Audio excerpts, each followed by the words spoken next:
Hello and welcome to Comics Illustrated, Episode 4.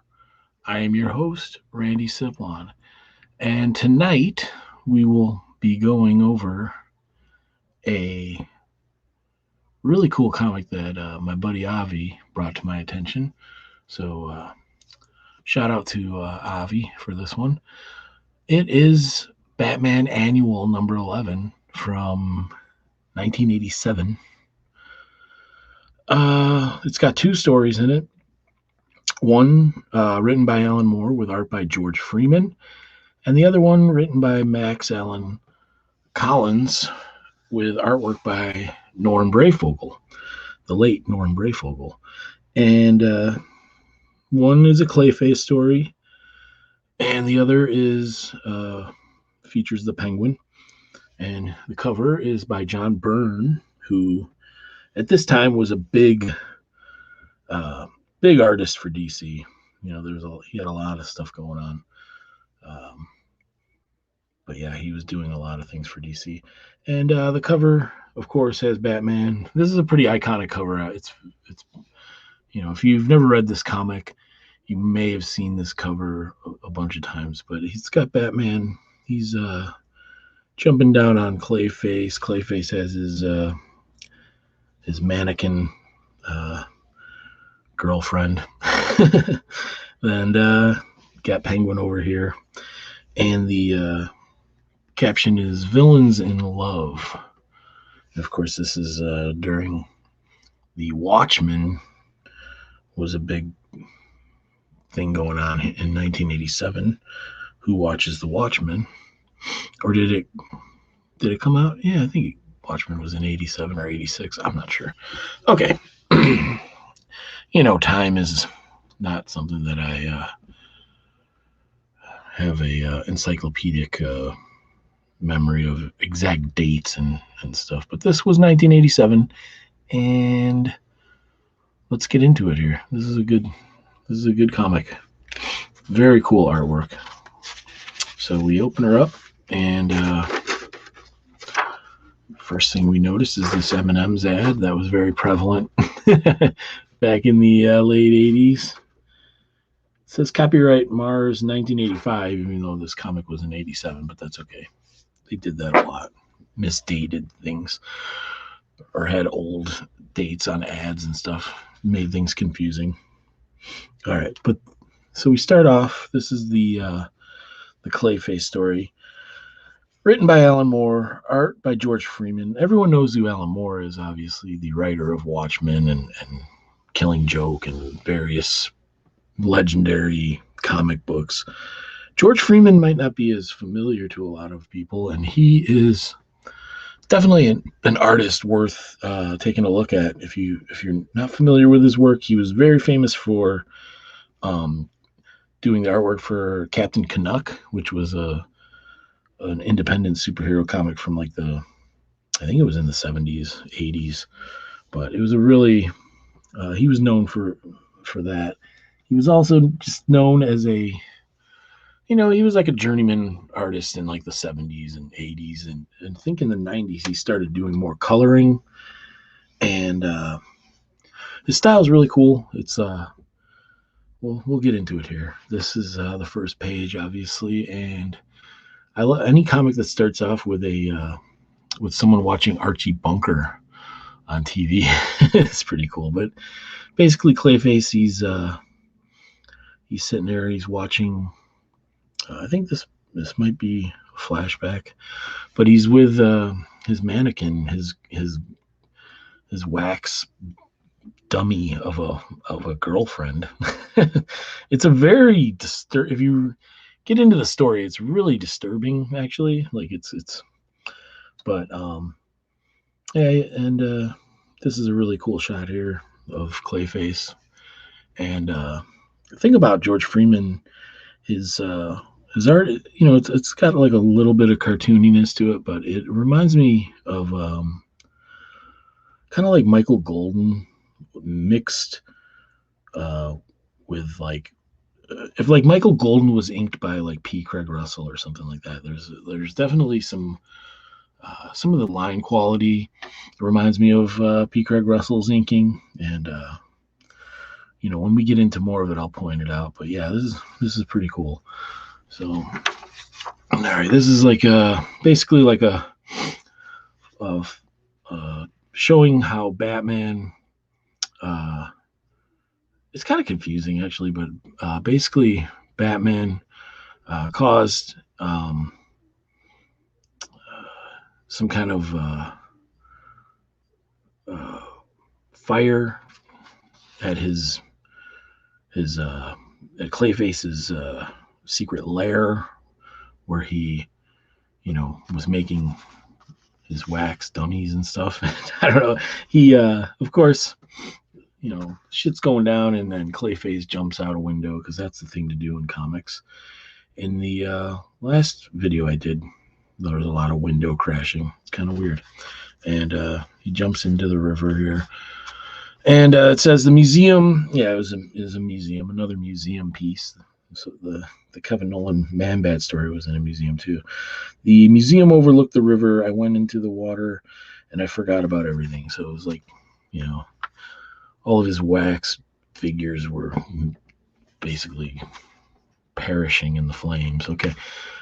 So he forgot about everything except her, Helena. That's his wax dummy wife or girlfriend.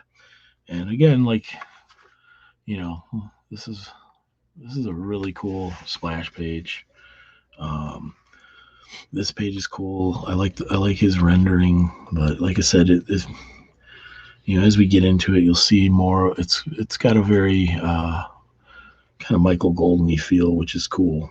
And so Clayface, he survives, falling into the river, and he's going to find Helena, his woman. And she's basically a mannequin. And as he he's Clayface is out and about. He's in hiding, so he's all covered up. He's got a trench coat, a scarf. He's basically walking the streets and looking for his woman, and he finds her, of all places, in a department store window, and she's modeling some a nice little evening dress here. Rainbow bubble gum. It's super. This is some shitty ass bubble gum. I'm not a fan. All right. Cool. This is a cool ad for The Shadow by Bill Sienkiewicz. Yeah, that's really cool looking. Wow. Okay, we get back to the story here. So Clayface goes into this department store, and he finds his mannequin. He's hugging her and stuff. Yeah, it's really creepy when you think about it. There's a few parts that get creepy too. So he hides out. So like by day, he hides out in this department store. Here's the security guard. He's up in the rafters. And then at night, when the place closes, he comes down and basically, he spends time with his woman, his mannequin wife. And it's all I ever really wanted. Or it's all I ever wanted, really, a normal life. And there's a shot of him with a can of beer watching that TV. Okay. And so there's more. I don't remember what's going on here, but that's okay. This is a cool panel. Oh, yeah. Okay. He was there was one night where he couldn't find her because they moved the mannequin to a different department, different part of the store. That's a cool panel, though. He's freaking out. I don't know what that is. That's weird. Okay, that's cool. Yeah, so he finds her they put her in the lingerie department, and he's like all pissed off because she's in her underwear and everyone can see her and all this stuff. So he was like freaking out. He's having like migraine headaches. It's kind of weird, but it's kind of funny. And the next night, she was back in ladies' evening wear, properly dressed. Uh, she said nothing about her absence, neither did I. I had decided just to watch and to wait. So he, like, wouldn't talk about her being in the lingerie department. It's pretty crazy. This is cool. Green Arrow Longbow Hunters ad. Mike Grell. This was like a huge comic at the time, I remember, because everyone was like freaking out about, Dark Knight by Frank Miller, Watchman, and this was big. Like, this was a big one. I remember like people in school, like kids in school, like being into it and like talking about Green Arrow, which is weird because like nobody, yeah, I don't know. It's like Green Arrow is not like a huge character, but this was a very popular series. But yeah, getting back to this is a cool face here. Like, like really, really good, like cartooning. It's not like super realistic, cool rendering, and just the coloring also gives it some nice, a nice kind of lighting effect on it. But all right, let me. Oh man, Centurions. Used to love these. I had these. I remember these figures. They had all these little like holes on the armor, and they came with like a shit ton of accessories that you could just like put cannons and guns and all this kind of crazy stuff on them. They were cool. And there was a comic book series, of course, but there was a cartoon. Everything back then.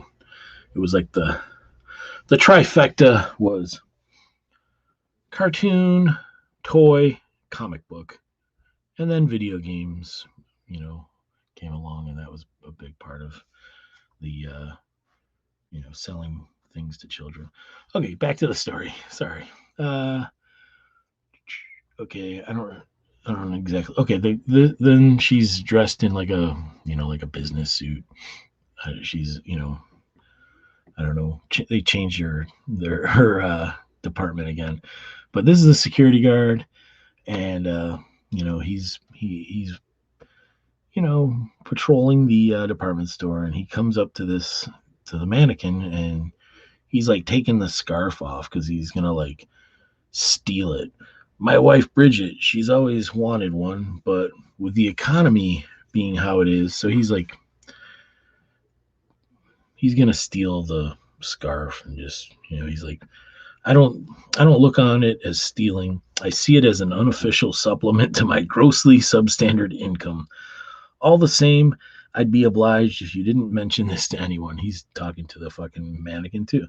Let's just keep this one between ourselves, huh? And of course, like Clayface is hiding in a rack of clothing like I used to do when I was a child, when my mom took me to Marshall's or TJ Maxx. We used to hide in the freaking clothes racks. My kids do that now too. It's a time honored tradition.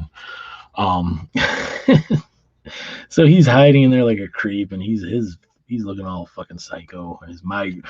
I was too far away to hear his whispered endearments, like he's whispering sweet nothings into a fucking mannequin's ear, which is awesome and crazy. It didn't matter. I saw him take her scarf, a token of affection, obviously, and I saw her let him take it. My migraine worsened. He's fearing that his woman is cheating on him, so he's getting a bad migraine. But that's a cool face. The coloring's a little weird, but it's an old comic, so there's a lot of weird coloring. But like, it's just like yellow and green. I guess he's like green with envy. I don't know. I might be reading into that though. It might have been they just picked green because it was easy. they had extra green. I don't know, how they colored comics so weird back then, like sheets of acetate or something like that. I don't even know how they did it. Okay, so wait, what is going on? So he's, oh yeah, yeah. So he's like waiting for the security guard to like leave, so he can like get the jump on him, and it's Clayface, so he's got his freaky freaking clay hand, and he takes his glove off to reveal his death hand, and then the the cop sees him, he's freaking out because he's a monster, and the cop's like ah, and he starts shooting, and Clayface gives him a boot to the gut, and he's all fucking crump. That's a good sound effect. Crump. Okay. Sea rump. Okay. Oh, my ribs. Oh, God, please. What do you want? Only what's mine. So he gets the fucking scarf back. And then he's like, now, I believe that you wanted to see my hands. Oh, because he said, like, yeah, I missed that fucking. Where did he say that? Oh, yeah, I'm an idiot. I should have read that. All right, whoever it is, you better come out nice and easy. And I want to be able to see your hands. He's got the fucking clay hand. Sorry. My dramatic reading isn't, I'm not doing a good job tonight. Sorry. But these are some cool pages. All right. So he's got the, a nice upshot of him, Clayface, standing over this dude. He's got the scarf back. He says, now, I believe you wanted to see my hands. Oh, his fucking clay hand. He just fucking buries his hand into the dude's face. Just, I don't know. It's like if that's just his face melting. That's making this sound effect here. Like it's like a fucking balloon getting the air let out of it, or he's screaming. But either way, it's ee. The fuck. And after that, the migraine vanished completely. Oh, so he's a freaking psychopathic murderer who gets migraines, and then when he kills someone, they go away. It's that's normal. I left Rosendale's under cover of darkness and carried the remains of my rival 5 blocks before dumping them. Whereupon I returned to my home. So he got all this gross, fucking melted security guard. The clothes are just laying there. It's pretty cool. And he picked it up and took him out and got rid of him. And is that the scarf? This is like he's holding the scarf, but it doesn't look like a scarf. It looks like a tissue. Okay, but it's the scarf because it's green. All right. So next is oh, he returns to his wife. Oh, it is. Yeah, they are married. Of course, they're married. It's his wife. There's probably like a origin story that I don't remember. I'm not familiar with Clayface and his mannequin wife, but I don't remember.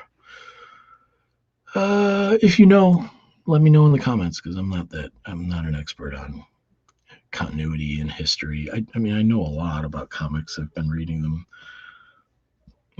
for like 40 years, but I can't remember everything. So the cops show up because they apparently found the remains of that dude.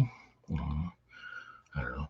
So he's having dinner with Helena, his mannequin, his wife, and then Commissioner Gordon's getting Batman on the case because somebody's been fucking murdered, and they probably trade. Yeah, he's got the, Clayface didn't do a good job of covering it up.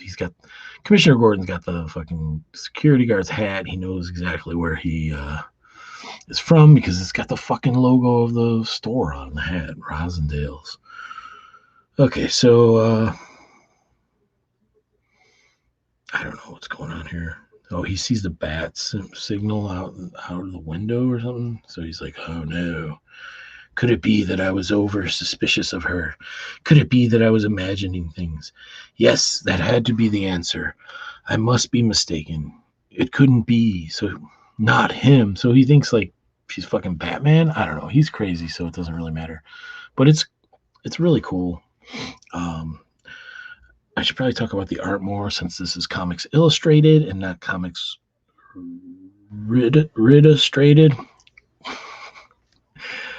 I'll edit that out. That was terrible. Okay. But I don't edit anything, so whenever I say that, it's actually complete bullshit.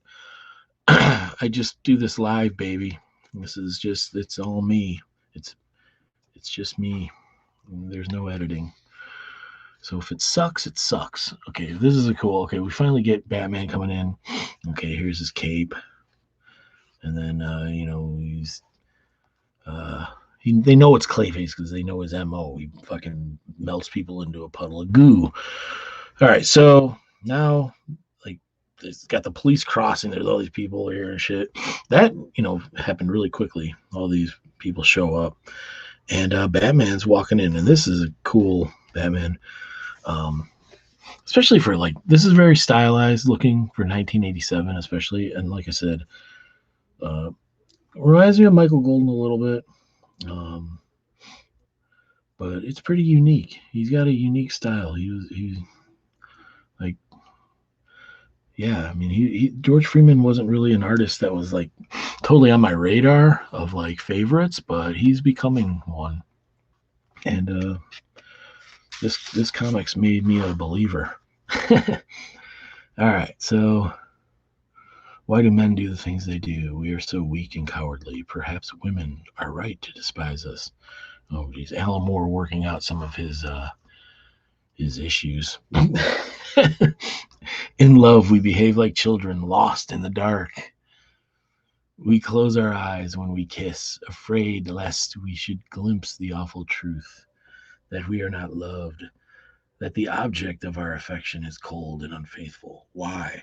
Why do we never see the treachery in their eyes until it is staring us right in their face? So he's like zeroing in on Batman entering the department store here. But again, this is a cool, real simple panel layout. The old 6-panel grid, all equal, size panels. I love this Batman right here. Obviously, it's a really cool shot, and just the inking is awesome. Nice feathering on the coming off the pectoral here and the cape. He does a really good job of like the cowl too, and the light. Excellent use of light and shadow. And then this panel I love too because it's just a nice brushwork on this cape, on the cape. This whole page, this would be a cool page to own. And the Clayface is awesome too. He's creepy looking. He's got the tattered up fucking cape. His face is disgusting. He's got like teeth missing. There's spit lines. His mouth is opening, and the spit is like stretching from, the top to bottom jaw. Just he looks fucking cool. This is a cool panel. Batman's walking up some stairs. This nice shadow. So he's basically coming to find. He's looking for fucking Clayface. So instead of him finding Clayface, Clayface finds him, and that's a cool panel. Clayface busts.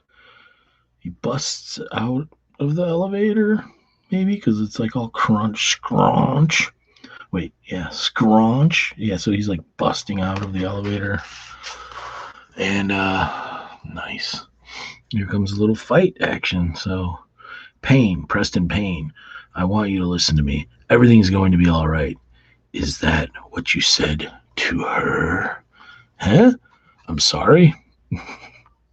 You haven't begun to be sorry. Cool page. It's cool, like his face, like his style is like super cartoony when you break it down, but like it has really cool illustrative rendering to it. Like this is awesome. And this is a cool panel of Batman and him fighting. Here we go. Yeah. Did you laugh at me, you and her? So yeah, he totally thinks that like that Batman is banging his wife because he's a psycho. His wife is a mannequin, by the way, so obviously he's a little unhinged. So, all right, so Batman jumps out of the fucking elevator. but there's no elevator there, so he jumped down the elevator shaft. And so Clayface is like, fuck that, I'm not gonna jump down an elevator shaft. So he's going to like the stairs, or he's I don't know what he's doing. He's jumping like down a fucking railing. Yeah, because he's climbing over it. And he's just like jumping down. He's gonna like cut him off because he knows this place like the back of his hand, because this is like his castle. It was my castle, my nocturnal kingdom. I knew all of its secrets, so he knew a shortcut. I knew all of its possibilities. On the 12th floor, I saw that the elevator door stood open. How carelessly he's revealed his position, to think that he'd betrayed me with such a fool. I know you're here. I know you're in here. Why don't you come out and get it over with? So he thinks he's got the drop on Batman, but Batman's fucking Batman. He's smarter than anyone. And Batman's chilling up on some freaking light fixtures. And he set up, wait, what? He set up a rope or something to trip him? That's kind of stupid. But this is a good, yeah, I don't know. He tripped over a fucking rope that Batman must have set up. I don't know how believable that is. But anyway, he falls, and then fucking, they're in like the toy department, by the way, because there's random toys like laying around and shit. So he fucking falls, and Batman fucking comes in with a drop kick and just smashes his head into the fucking ground, and he's like, thutch. Yeah, that's a tough break for Clayface, but isn't his face made of goo? So I don't know if it really hurt. But anyway, so this sequence is fucking awesome. I love it because it's just it's ruthless. Okay, so he comes in, he smashes his head to the ground, then he picks him up, and he picks him up by the head, and he smashes it into the ground. Like, it's fucking amazing. And Clayface is like dead. His fucking hand is smoking because he's like, but yeah, man, he fucking, I mean, look at that. It's great. Crunch. He just smashes his head into the fucking ground. And then, all right, next page is, he's like, woo, phew, after pummeling his head into the ground. Okay, fella, it's all over. He's got his bat cuffs. This is awesome though. It's not all over because he's like, his eyes fucking pop open. So he just punches Batman. I don't know what happens, but he sends Batman sailing into the audio video section. But look at this, like he hit him. He's like straight as a board, like flying out of there. It's pretty great. This is a cool panel. He's smashing into like some TVs or something. There's glass, so yeah. Video. This is like so old school. VHS. No, video. Hollywood. I don't know. It's like maybe this is a rack of movies or something. VHS. I don't know what that is. But anyway, it doesn't matter. He's like, you're right. It's all over. The cheating is over. The laughing is over. Your whole worthless marriage wrecking life is over. It's all, and the mannequin's there in the fucking audio video department, and he sees her face, and she's smiling. I don't know. That's kind of weird. Helena, you're smiling? That's a weird Virgin Records and Tapes like product placement there. That's weird. Okay. Damn you, Helena. You're actually enjoying this, aren't you? You're enjoying the sight of two men fighting over your affections. Batman's like, what the fuck, dude? Well, you know what, Helena? You're not worth it. Helena, you were never worth it. Helena, oh, Helena, it's all gone wrong. Preston. All right, this is a cool hand. The glove, the way he rendered it is so cool. It's got like really nice brush strokes. I'm assuming it's brush. I don't know. But it looks really cool. And this is a cool Batman too. He's like, let me help.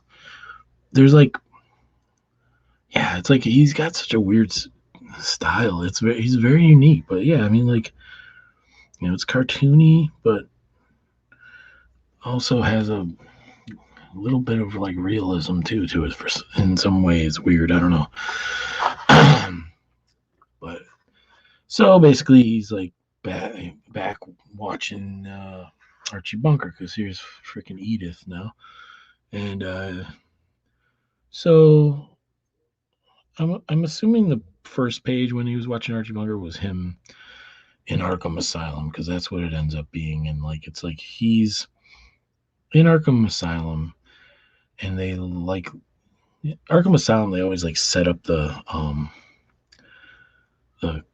villains cells to have a like they give them a lot of leeway with their accommodations basically. So yeah, there's a Sony surveillance cam. So basically this is his prison cell. They set it up so he could have his Archie Bunker chair and his Edith chair, and they watch TV, and it's freaking his mannequin wife, and he's basically spending his time in Arkham Asylum.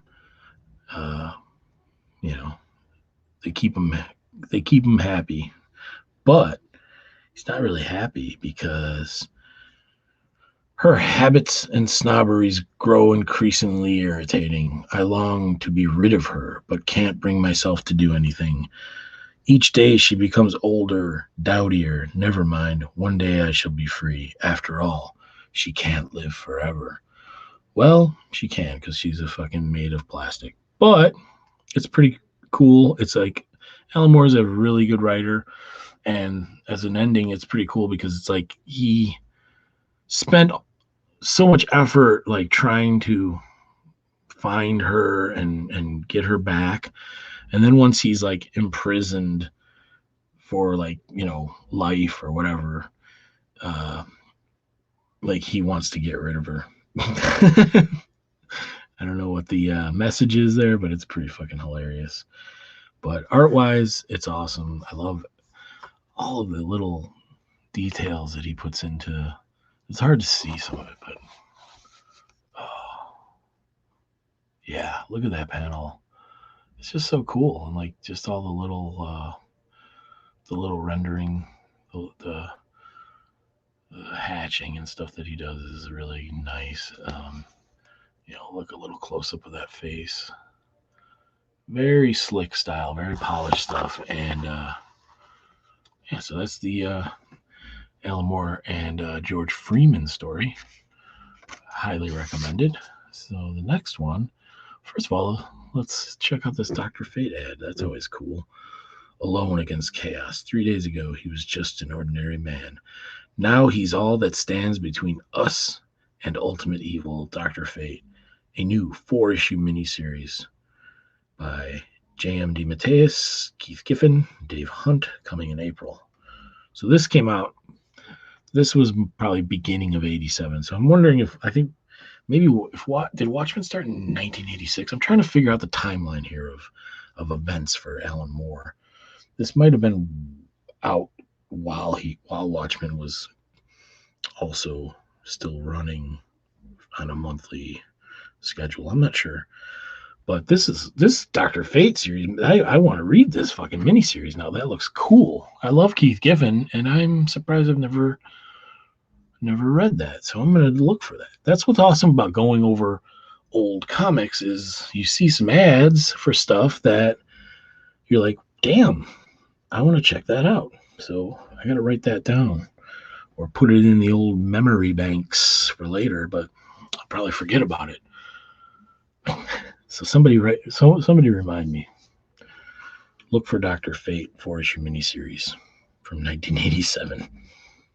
All right, so next story, Lovebird, written by Max Allan Collins, who I'm not super familiar with his work. I remember he did some comics, but he was like a mystery, like crime novel writer. So I think that's what he's more famous for. Maybe screenplays too. I'm not sure. I think he did wrote Road to Perdition, but I'm not like super familiar with his work. So, but this was a cool story.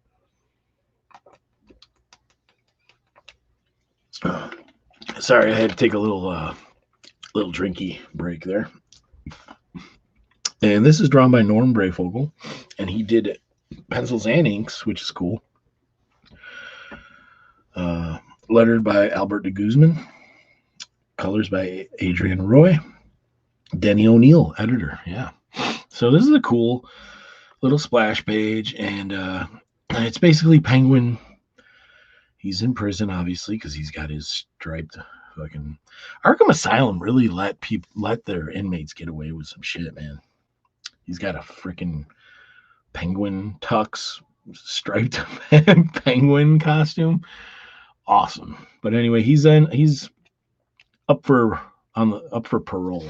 It's basically how it starts out. He's in front of the parole board, and he's basically telling why he should be let to go free and all this stuff. And Batman's here. He's like, "Ock, what are you doing here?" Nice penguin voice.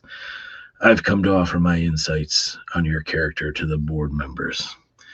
But my dear fellow, I've changed. Where once a foul-hearted heart roosted, now beats a virtual Valentine of virtue." A virtual Valentine of virtue. Wow. Max Allan Collins is not Alan Moore, but it's still a pretty cool story. Now, Norm Breyfogle is really a good artist, and I love his Batman. Obviously, is iconic. He went on to have a big run on the regular Batman comic, but look at this panel right here with this the rendering on that cape is fucking cool. Super cool. I love it. And I love his penguin too. Like, get the camera to focus. Look at that nice run. It's all very well done. He's a solid comic artist, solid draftsman. And honestly, I got this comic for the George Freeman piece, but I enjoy both of the stories. Norman Breyfogle, you can't go wrong with his stuff too. So basically, Batman's coming in. He's telling them that they shouldn't let Penguin go because he's a fucking criminal. And then Penguin's laying in bed in his cell, and he's pining over his girlfriend, who is on the outside. So, yeah, it's weird. It's a weird story, but I want to get through this quicker. But this is a cool shot of Robin right here. I like the inking on it. Just, really classic. His Batman is very classic. Like, kind of makes me want to go and get some of his. I think he had a run on either was it Batman or Detective Comics? I'm not sure, but he had a good run in the 90s, maybe on both titles. I don't know, but it kind of makes me want to read some of those now. But anyway, so Pengy, even the guard here, it's like the fucking CO, the prison guard, the corrections officer. "Okay, Pengy, you're out of here. Fly the coop already." So he got out. I don't know. They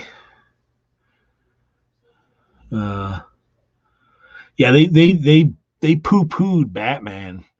Batman was giving them the business on why Penguin is a fucking should not be let out, and they're like, "I personally find it." This is like, he's really pissed. He's like fucking squeezing his nose. He's furious. "I personally find it ludicrous that we have even allowed the presence of a masked outlaw to sully the dignity of these proceedings." And Batman comes, he leaves the room and slams the fucking door. And Robin's like, "That bad, huh? Want to talk about it?" "Action is what's called for. Talking's for the birds." Oh, so he's okay, but Robin's like, "But gee, what if the Penguin's really reformed? Shouldn't we give him the benefit of..." "Robin, lesson for the day.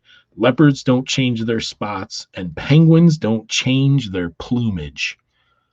I will always remember those words, Batman. Batman. Spider-Man. All right, Pengy's going to go. And soon a dapper parolee is making a social call. He's Thought balloon. My heart flutters like a fledgling. Courage, penguin, courage. Oh, he's all nervous. He's got a box of candy for his little sweetheart. And she answers the door, and yeesh, she is not a looker. But that's okay. Penguin's no, supermodel. Oswald, your parole came through. Why didn't you send word? Max Allan Collins, you're killing me. No carrier pigeons allowed in. Wait. No carrier. That's weird. No carrier pigeons allowed in stir, my dear. I don't know. I'm confused by that lingo. That's okay. Davina, that's her name. She's a beautiful dove, obviously. Look at her. She's all in white. Davina, my dear, your picture didn't do you justice. Oh, so they've never met? This is a blind prison date? She's like sending him letters and shit. Oh, Oswald, how well I feel I know you from your lovely letters. Oh, God, this is terrible. They didn't even get like a conjugal visit. Imagine what began as a simple exchange of missives hatched in the personal column of the ornithological news. Oh, God. Has spread its wings into, dare I say it, a romance in full flight. Look, she's even got a bird fucking nose. Oh, God. Say it, my love. Say it. Wah, wah. Sorry. Penguin was taken over there. Okay. After a proper courtship, dear Davina, you may expect a proposal of matrimony. Oh, wow, man. He's moving fast. And you may expect an affirmative response on one condition. Okay, maybe the story wasn't that great, but I still like Breyfogle's art. Anything, my love, anything. It's funny, though. You must, as we agreed in our many letters, waddle the straight and narrow path. Okay. I will not marry a criminal. I wish to be a mate, not an accomplice. Oh, sorry. It's not on camera. Oh, my bad. Okay. So, yeah, he's like, yeah, okay, I will give up life of crime to have you because you are so amazing, Davina. They kiss. Isn't that? Look at that beautiful kiss. Look at that beautiful kiss. He almost, it's, oh, man, and Cupid. It's a great panel. Cupid up here. That's class. But his nose almost hits her fucking ear. That's kind of the things that he could probably do with that nose. I don't even want to know. It's disturbed that I even thought that. Okay. All right. So this is a cool panel. Like Batman and Robin are fucking swinging around. Swinging around. Bat symbol in the. I like the splatter on the background. I'm a big fan of splatter. A lot of people think it's cheap, but I like it. I think it breaks up. It's visually interesting, creates a mood, and I like my thing is like I like when artists that have a clean style kind of mix some of that in because it just kind of creates a contrast that I enjoy, and I do it in my own work, and yeah. So Bat signals up. Batman and Robin are swinging around. They pop in on fucking Commissioner Gordon. And God, Commissioner Gordon in these older comics, he was like ancient looking, like 80 years old. Like Commissioner Gordon or Colonel Sanders. That could be a meme. I don't know. But anyway, so what did Batman? You're nothing if not prompt. We were on patrol nearby. What's the Penguin done? Why, nothing. This is just a routine matter. Rash of liquor store robberies. So they're really? You're calling in Batman to take out some fucking liquor store robbery thieves? That seems fucking kind of overkill, right? Don't you have a police force? Okay, small timers. 8 liquor stores in one night isn't so small time, especially not to the 8 liquor store owners. Yeah, Batman, you fucking asshole. Robin's just like cutting him to the quick in this story. Okay, Batman, cut me a deal and I'll clue you in on something big. I like that thug, the way thugs speak. Batman, cut me a deal and I'll clue you in on something big. I'll cut you a deal.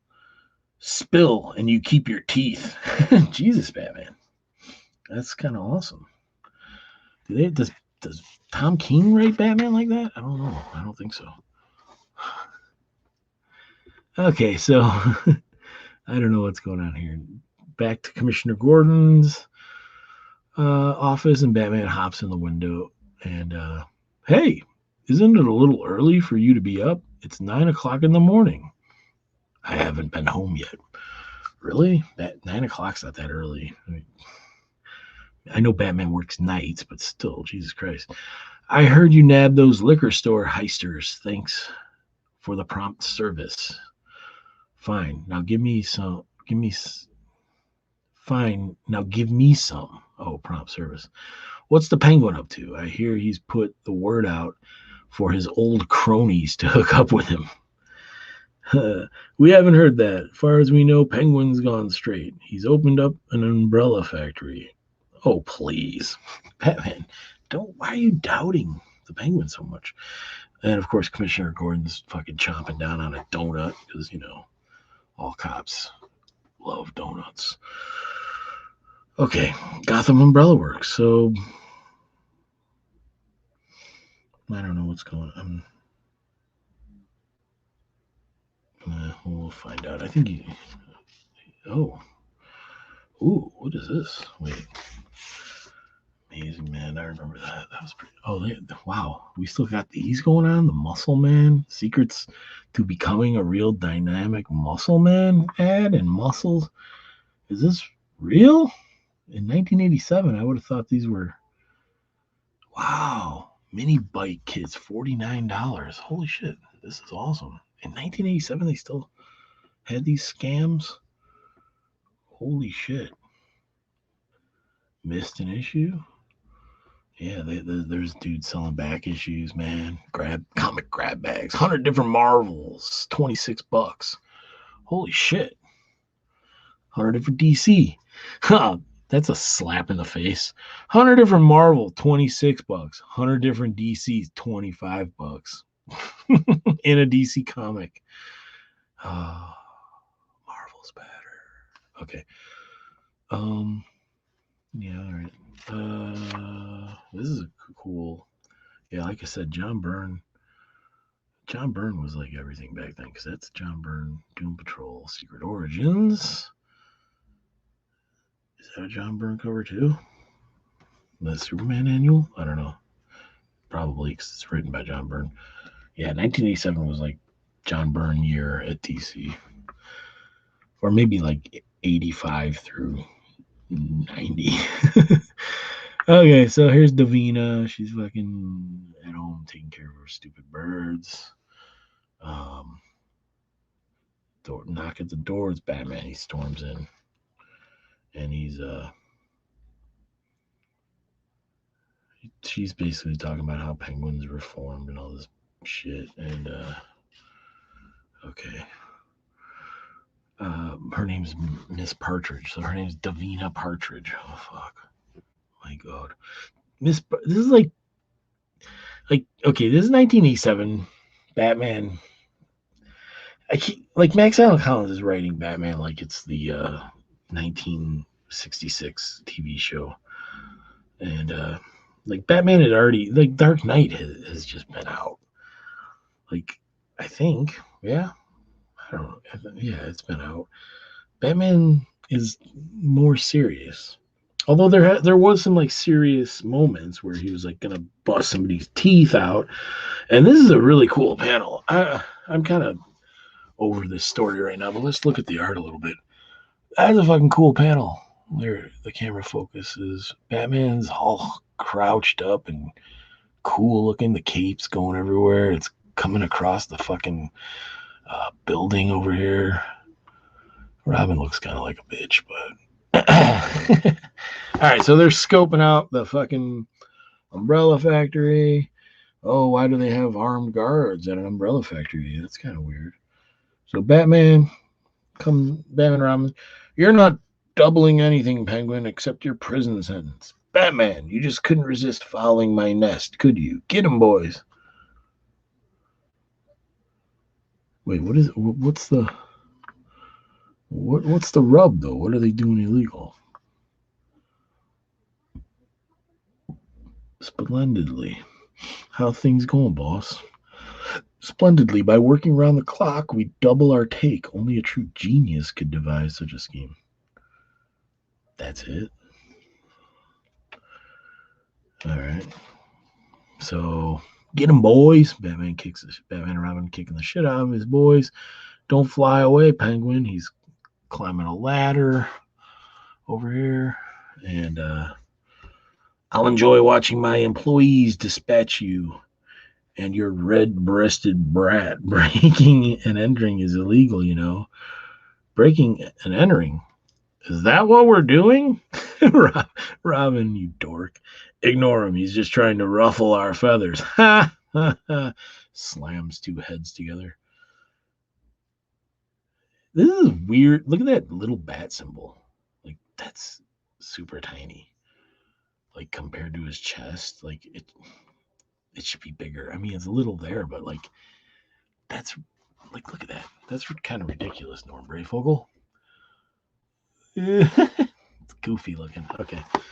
Hey, he's gone. Penguin's pressing the old red button. Who's new in the DC universe? Who's Who update 1987. 5 new issues starting in April. I used to love these Who's Who things. And this, of course, is by John Byrne. Like I said, John Byrne was like running things at DC in 1987. Every fucking ad has John Byrne art in it. This cover is John Byrne. He had nothing to do with this comic. He did like every annual cover, I think, because he did that Superman one. So yeah, John Byrne was like. So anyway, okay, yeah. I used to like those Who's and Marvel Universe. Like there was a time when I was younger that I actually liked those more than the comics, just because I like reading about the characters and I liked the artwork and just I don't know. I was always gravitated to that kind of stuff. Because then you'd read a comic and the stories a lot of times were stupid. Like this one's kind of stupid. Okay. Okay, so weird panel of him climbing the ladder. Chirp, chirp, chirp, chirp. So he hit that button and it's like it's some kind of alarm. Stay down. Wait, stay down here and keep an eye out. I'm going up after him. Okay. And then wait, cops. We got to split. Penguin, I know you're up here. He's fucking hiding behind some boxes. Indeed, I am. And with my trusty Bumber Shooter 357 mag. Oh, his Bumber Shooter. Weird shit. Okay, it's his umbrella is a gun. I hope you're satisfied. You've ruined me. My one true love will be forever lost to me. Then you shouldn't have gotten back into crime. Yeah, Penguin. What the fuck? But I didn't, dear fellow. This business is quite legitimate. I have brought my mastery of the umbrella maker's art to assembly line production. So all the workers are running out of this place. Then why the heavily armed guards? To keep prying eyes out of competitors? No, whack, whack, of yours and the police. You see, most of my employees are like me, ex-cons who can't get a break, and flocking together with such birds of a feather puts me in violation of parole. This is a cool face, though. Like I like the way he rendered that out. Like more Breyfogle, solid. This is good. Like I'm trying to figure out like Norm Breyfogle's influences. I mean, I know I would say that like Neil Adams probably was one, but I'm trying to figure out what school he came from. Like who were his mentors? Because you know all those guys back then, they worked under other creators for a while before they made it. I believe he might have gone to the Kubert School, but maybe not. I don't know. But yeah, I mean it's solid stuff. So anyway, yeah, he's in violation of parole, so he ends up going to the big house, and he's back in jail, and Batman put him there. And he's upset because he's actually feeling bad for Penguin, so he's trying to talk to the parole board and to letting Penguin out because he was just giving them jobs. He wasn't planning any criminal activity, and he was just associating. His associates were known criminals and stuff, but that's just because that's all he knows. So poor Penguin sits in his cell brooding over his lost love, says the Batman, and it's my fault. Says that was weird. Oh, okay. Why does it say wait? Poor Penguin sits in his cell brooding over his lost love, says the Batman, and it's my fault. I almost feel like that was written wrong. That's weird. But okay, so Batman feels bad because he put him in jail. But maybe I can do something to make up for laying this particular egg. And look at Bats. He's got a coy little smile. I like that panel. He's holding his chin and he's got the little smile. Soon, you got a visitor, Penguin. He didn't call him Pengy. Penguin's cell sucks. He's just like in a fucking shitty ass cell, but he's still got his fucking suit on. So then you will marry me? You recognize that my heart was in the right place? How? A little bat told me. Wah, wah, wah. The end. So Batman, saved his relationship. So it ends on a happy note. Yeah. What's this? Infinity Inc. and The Outsiders. Oh, wow. Is it like a crossover? Yeah. Together for the first time. Two good superhero teams that are no longer around, although the Outsiders show up every now and then. Aurora, the closest thing to real racing. The ultimate HO scale system, bumper to bumper, door handle to door handle, racing at its exciting best. Only from Aurora or from Tomy. I used to always want these electric race tracks, and the few times I ever got them, they fell apart and stopped working after a week, and just parts got lost, or they didn't work right. I had the cliffhanger one that you set up on your wall, and the cars were supposed to go up the wall, and it never worked right. The gravity wasn't kind. And yeah, I mean, I always thought they were cool though.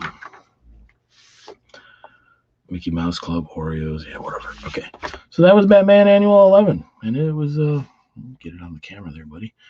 And it was a good one. And George Freeman is an artist that I will hopefully be taking a look at more in the future. I have to find some comics because I don't really own that many things that he worked on. But there's one thing else that I want to talk about before I leave, and that is Killreaver #1 by me, Randy Siplon, is in demand on Indiegogo. And we are slowly making our way up to 50 backers. I picked up another backer the other day. We're up to 42, and we're at 1584. Here's the cover to #1, and it's drawn by me, colors by Matt Yackey, and you can still get Killreaver #1, the color cover, for $15. This is a rare comic. I know some people have said, hey, these guys that are crowdfunding their books and on Indiegogo and Kickstarter or whatever, they're charging an arm and a leg for, a comic book. But this is a rare comic. This is going to have a super low print run. Possibly only a few hundred of these. So the price is $15 plus shipping. You get a 40-page full color Kill Reaver #1, and you also get with it an exclusive Kill Reaver trading card, which I'm working on the artwork for it as I speak, as we speak, as I speak. I'm coloring it myself, and I will be showing it very soon, so all the backers can see it and potential backers. So that's, this is the regular cover is the color version. There's also a line art variant that's going to have even less printed. And right now you can still get that. If you want the line art variant, it is a virgin variant. There's no logo or trade dress. It is just the raw black and white line art, inside's color, the color comics. The same comic, different cover, variant cover. You can get both of them, both books, for $25 plus shipping. So it's a better deal. Comes out to like $12.50 per book, and there's only been 8 of those claimed. So the black and white cover variant is probably going to have a print run of around 50 copies. It is going to be super rare. I'm not sure exactly, I'm going to wait until the campaign's completely over and we're ready to go to the printer before I decide on the exact amount that I'll be printing. But the line art variant is going to be much less than the color cover. So it might be something you want to get in on it, because these are going to be super rare. Like all of my comics, are going to be rare. But these black and white line art variants are going to be super rare. Okay, so that's it for that. Let's go back to. So yeah, Batman Annual 11. It was a great comic. If you like this video, I know it's a long one. This is this was a lot to unpack in this issue. It was an annual. It had a good amount of pages in it. If you like the video, give me a thumbs up. Subscribe to the channel if you like this content. If you like, what I'm doing here with this channel, as far as bringing you comic book art and my, expertise about it, or whatever you want to call it. I don't know if it's expertise, but giving you my take on some classic comics and comic art. And I thank you guys for watching. Catch you on the next one. And we'll see you later, guys. Thank you. Bye.